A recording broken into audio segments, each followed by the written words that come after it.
ಬಾಗಲಕೋಟೆಯಲ್ಲಿ ಮಹಾ ಹಗರಣವಾಗಿದೆ. 65 ಲಕ್ಷ ರೂಪಾಯಿ ಲೂಟಿಯಾಗಿದ್ದು 12 ಕೋಟಿ ಹಗರಣ ಮಾಸುವ ಮುನ್ನವೇ ಮತ್ತೊಂದು ದೋಖಾ ಆಗಿದೆ.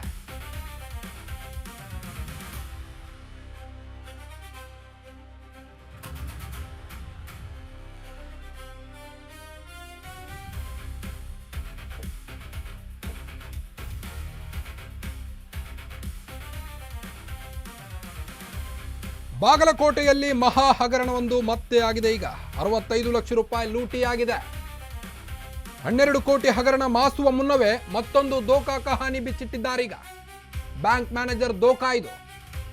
ಲಕ್ಷಾಂತರ ರೂಪಾಯಿ ದರೋಡೆಯಾಗಿರುವುದು. 65 ಲಕ್ಷ ರೂಪಾಯಿ ಕದ್ದು ಡಿಸಿಸಿ ಬ್ಯಾಂಕ್ ಮ್ಯಾನೇಜರ್ ಎಸ್ಕೇಪ್ ಆಗಿರುವಂತಹ ಶಂಕೆ ವ್ಯಕ್ತವಾಗ್ತಾ ಇದೆ. ಮುಧೋಳ ತಾಲೂಕಿನ ಲೋಕಾಪುರದಲ್ಲಿ ಡಿಸಿಸಿ ಬ್ಯಾಂಕ್ ಇದ್ದಿದ್ದು.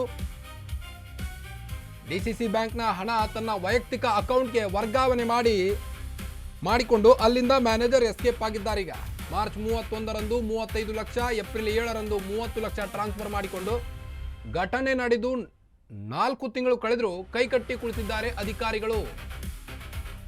ಮ್ಯಾನೇಜರ್ ಲೂಟಿ ಮಾಡಿದ್ದು ಅಂತ ಗೊತ್ತಿದ್ರೂ ಸಹಿತ ಸೈಲೆಂಟ್ ಆಗಿ ಕೂತಿದ್ದಾರಲ್ಲ ಅಧಿಕಾರಿಗಳು, ಯಾಕೆ ಅನ್ನೋ ಪ್ರಶ್ನೆಯನ್ನ ಜನರಿಗೆ ಮಾಡ್ತಾ ಇದ್ದಾರೆ. ಕಳೆದ 2 ತಿಂಗಳಿನಿಂದ ಬ್ಯಾಂಕ್ಗೆ ಬಂದಿಲ್ಲ ಈ ಮ್ಯಾನೇಜರ್. ಹಣ ದೋಚಿದವನು ಅಲ್ಲಿರ್ತಾನೇನ್ರಿ, ಪರಾರಿ ಆಗ್ತಾನೆ. ಈ ಅಧಿಕಾರಿಗಳು ಎಚ್ಚೆತ್ಕೊಳ್ಬೇಕಿತ್ತು. ಅಧಿಕಾರಿಗಳ ತಪ್ಪಿದು. ಬಾಗಲಕೋಟೆಯಲ್ಲಿ ಮಹಾ ಹಗರಣ ಇದು.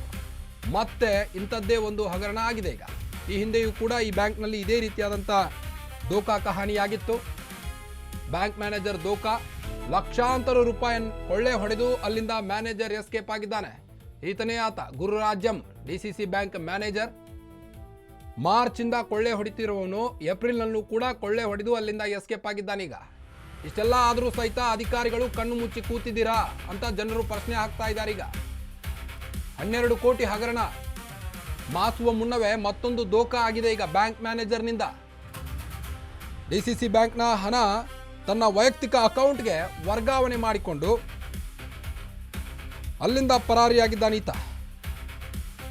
ಘಟನೆ ನಡೆದು 4 ತಿಂಗಳು ಕಳೆದರೂ ಸಹಿತ ಅಧಿಕಾರಿಗಳಿಗೆ ಈ ಬಗ್ಗೆ ಸಣ್ಣ ಸುಳಿವು ಕೂಡ ಸಿಕ್ಕಿಲ್ವಾ? ಬ್ಯಾಂಕ್ನಲ್ಲಿ 100 ಸಿಬ್ಬಂದಿ, 10 ವಿಭಾಗಗಳು ಇದ್ರೂ ಸಹಿತ ಇಂತಹ ದೊಡ್ಡ ಮಟ್ಟದ ಕೊಳ್ಳೆ ಹೊಡಿತಿದ್ದಾನೆ ಇವನು. ಆದರೂ ಸಹಿತ ಅಧಿಕಾರಿಗಳಿಗೆ ಏನೂ ಗೊತ್ತಿಲ್ಲ. 4 ತಿಂಗಳ ಕಳೆದರೂ ಸಹಿತ ಹೊರಗೆ ಬರ್ತಾ ಇಲ್ಲ ಇವನು ಸುದ್ದಿ. 12 ವರ್ಷಗಳಿಂದ ಡಿಸಿಸಿ ಬ್ಯಾಂಕ್ನಲ್ಲಿ ಆದಂಥ ಒಂದು ಹಗರಣ ಇದು. ಆ ವರದಿಯನ್ನ ಶಾಖೆ ವ್ಯವಸ್ಥಾಪಕರಾಗಿ ಕಾರ್ಯನಿರ್ವಹಿಸ್ತಿದ್ದಂತಹ ಶ್ರೀ ಶಿವರಾಜ್, ಗುರ್ರಾಜ್ ಶಿವರಾಜ್ ಅಂತಕ್ಕಂಥವ್ರು ನಮ್ಮ ಬ್ಯಾಂಕು SBI ಲೋಕಾಪುರ ಶಾಖೆಯಲ್ಲಿ ಏನೋ ಒಂದು ಖಾತೆಯನ್ನು ಹೊಂದಿತ್ತು, ಕರೆಂಟ್ ಅಕೌಂಟು. ಆ ಕರೆಂಟ್ ಅಕೌಂಟಿಂದ 65 ಲಕ್ಷ ರೂಪಾಯಿಗಳನ್ನು ತನ್ನ ವೈಯಕ್ತಿಕ ಖಾತೆಗೆ ವರ್ಗಾವಣೆಯನ್ನು ಮಾಡಿಕೊಂಡು ದುರುಪಯೋಗ ಪಡಿಸ್ಕೊಂಡಿರ್ತಕ್ಕಂತಹ ವಿಷಯ ನಮಗೊಂದು 2-3 ದಿವಸದ ಹಿಂದೆ ಗೊತ್ತಾಯಿತು. ಸೊ ನಿನ್ನೆ ಮತ್ತು ಇವತ್ತು ನಾವು SBI ಖಾತೆಯಿಂದ, SBI ಬ್ಯಾಂಕಿನಿಂದ ನಮ್ಮ ಇಂಟರ್ನಲ್ ಆಡಿಟರಿಂದ ಒಂದು ರಿಪೋರ್ಟ್ ತೊಗೊಂಡಿದ್ವಿ, ಪ್ರಾಥಮಿಕ ತನಿಖಾ ವರದಿಯನ್ನು.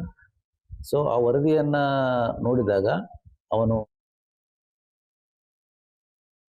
ನಮ್ಮ ಬಾಗಲಕೋಟೆ ರಿಪೋರ್ಟರ್ ಆದಂಥವರು ಆನಂದ್, ಈಗ ಈ ಹಿಂದೆಯೂ ಕೂಡ ಇಂತಹದ್ದೇ ಒಂದು ಹಗರಣ ಆಗಿತ್ತು. ಇದು ಮಾಸುವ ಮುನ್ನವೇ ಮತ್ತೊಂದು ದೋಖಾ ಆಗಿದೆ.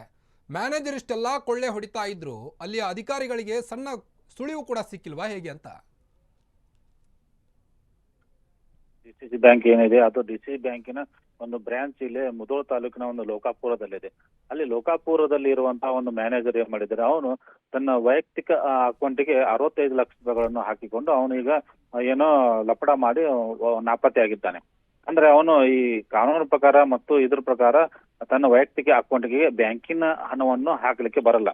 ಆದ್ರೂ ಸಹ ಅವನು ತನ್ನ ವೈಯಕ್ತಿಕ ಅಕೌಂಟ್ಗೆ ಹಾಕೊಂಡು ತನ್ನ ಈ ಹಣವನ್ನು ತೆಗೆದುಕೊಂಡು ಈಗೇನ ಕಾಣೆಯಾಗಿದ್ದಾನೆ. ಮತ್ತೆ ಈ ಸಂಬಂಧಪಟ್ಟಂಗೆ ಈಗಾಗಲೇ ಅವರು ಡಿಸಿಸಿ ಬ್ಯಾಂಕಿನ ಪ್ರಮುಖ ಕಚೇರಿ ಬಾಗಲಕೋಟೆಯಲ್ಲಿದೆ. ಆ ಪ್ರಮುಖ ಕಚೇರಿ ಸಿಇಒ ಸಹ ಒಂದು ದೂರು ನೀಡಿದ್ದಾರೆ. ಇಂಥ ಮ್ಯಾನೇಜರ್ ಈ ತರ ಮಾಡಿದ್ದಾರೆ, ಅವ್ಯವಹಾರ ಮಾಡಿದ್ದಾರೆ. ಈ ಸಂಬಂಧಪಟ್ಟ ತನಿಖೆ ಮಾಡುವಂತ ಒಂದು ಪೊಲೀಸ್ ನೋಟಿಸ್ ಕೇಸು ದಾಖಲು ಮಾಡಿದ್ದಾರೆ. ಈ ಸಂಬಂಧಪಟ್ಟ ತನಿಖೆ ಮಾಡ್ತಿದ್ದಾರೆ. ಇದು ಬಾಗಲಕೋಟೆ ಡಿಸಿಸಿ ಬ್ಯಾಂಕ್ ಏನು ಕಳೆದ ಹಲವು ವರ್ಷಗಳಿಂದ ಈ ತರ ಒಂದು ಸಾಕಷ್ಟು ಅವ್ಯವಹಾರ ನಡೆಯುತ್ತಿರುವಂತ ಪ್ರಕಾರ ಬಹಿರಂಗ ಆಗ್ತಾ ಇವೆ. ಆದ್ರೂ ಸಹ ಇದೊಂದು ತಡೆಗಟ್ಟುವ ನಿಟ್ಟಿನಲ್ಲಿ ಯಾರು ಏನೋ ಕ್ರಮ ತೆಗೆದುಕೊಳ್ಳಿಲ್ಲ. ಈ ಹಿಂದೆ ಏನು ಒಬ್ಬ ಪ್ಯೂನ್ ಅವನು ಕೋಟ್ಯಾಂತರ ರೂಪಾಯಿಗಳನ್ನು ಅವ್ಯವಹಾರ ಮಾಡಿ ಈಗ ಅದು ಸಹ ಕೋರ್ಟದಲ್ಲಿ ಇದೆ, ಪೊಲೀಸರು ತನಿಖೆಯನ್ನು ನಡೆಸ್ತಾ ಇದ್ದಾರೆ. ಇಲ್ಲಿವರೆಗೂ ಅದು ಸುಮಾರು ಒಂದು 2 ವರ್ಷ ಕಾಲ ನಡೀತಾ ಇದೆ, ಹಾಗೆ ತನಿಖೆ ನಡೀತಾ ಇದೆ. ಇನ್ನು ಏನು ಅನ್ನೋದು ಒಂದು ನಿರ್ಧಾರ ಆಗಿಲ್ಲ, ಒಂದು ಸೂಕ್ತ ಕ್ರಮ ತೆಗೆದುಕೊಂಡಿಲ್ಲ. ಈಗ ಅದು ಅದು ಮರೆಯುವ ಮುಂಚೆನೆ ಈಗ ಇದೊಂದು ಮ್ಯಾನೇಜರ್ ಈ ತರ ಒಂದು ಅವ್ಯವಹಾರ ಮಾಡಿದ್ದಾನೆ, ಈ ಬಗ್ಗೆ ತನಿಖೆ ಆಗ್ತಾ ಇದೆ. ಈ ಬಗ್ಗೆ ಒಂದು ಅವರು ಏನ್ DC ಬ್ಯಾಂಕಿನ CEO ಒಂದು ಸ್ಪಷ್ಟನೆ ನೀಡಿದ್ದಾರೆ, ಆಗಿದ್ದು ನಿಜ, ಇದ್ರ ಬಗ್ಗೆ ನಾವು ಈಗ ತನಿಖೆ ಮಾಡ್ತಾ ಇದ್ವಿ, ಮುಂದೆ ಅದು ಕ್ರಮ ತೆಗೆದುಕೊಳ್ಳುವಂತ ಹೇಳಿದ್ದಾರೆ. ಆದ್ರೆ ಅಧಿಕಾರಿಗಳು ಮಾತ್ರ ಯಾವುದು ಏನು ಒಂದು ಸೂಕ್ತ ಕ್ರಮ ತೆಗೆದಿಲ್ಲ ಮತ್ತು ಅದು ಜವಾಬ್ದಾರಿಯಾಗಿ ಯಾರು ಒಂದು ಕಟ್ಟುನಿಟ್ಟಾಗಿ ಕ್ರಮ ತೆಗೆದುಕೊಳ್ಳೋದೇ ಒಂದು ರೈತರ ಒಂದು ಆರೋಪ ಆಗಿದೆ ಅಂತ ಹೇಳ್ಬೋದು ಕಾರ್ತಿಕ್. ಓಕೆ, ಥ್ಯಾಂಕ್ ಯು ತಮ್ಮೆಲ್ಲ ಮಾಹಿತಿಗಾಗಿ ಆನಂದ.